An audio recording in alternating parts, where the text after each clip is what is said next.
Sarah, now, dispatchers say this is all about safety. Yes, that's what they say. The new system would mean anytime there is an emergency, 911 could let you know by calling you, whether it's for severe weather, an Amber Alert, or a power outage.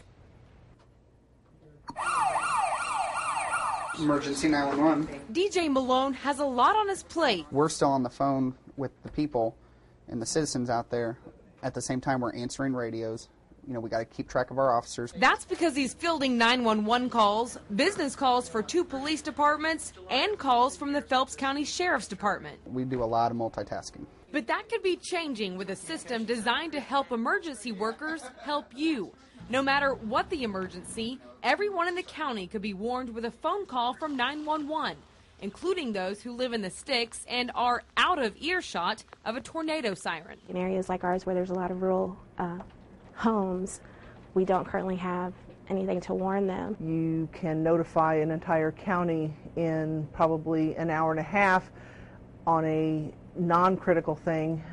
If it was something critical, they have, of course, lower rates of time. How much lower? From their call center, they could put out 4,000 calls a minute. Giving residents time to take cover and freeing up dispatchers to take real emergency calls. Our phones were really tied up for the most part with a lot of non-emergency calls that could hopefully be detoured with a good, solid system. If we get something like this that can either give them the calls from us or them calling in where we can direct them to this automated thing, it cuts back on a lot of the calls that are still pending. The system would also allow dispatchers to use the current 911 database to notify certain areas. For example, if the sewer department was working on the lines in one neighborhood, the system could call only that neighborhood to let them know their water will be shut off. The system the county is looking at is between $50,000 and $75,000. So right now they're still in the planning stages to see how and if they can come up with this money. Maria.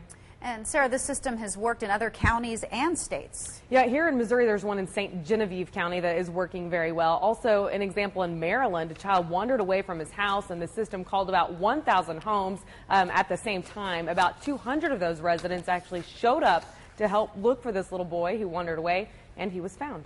A potentially life-saving system.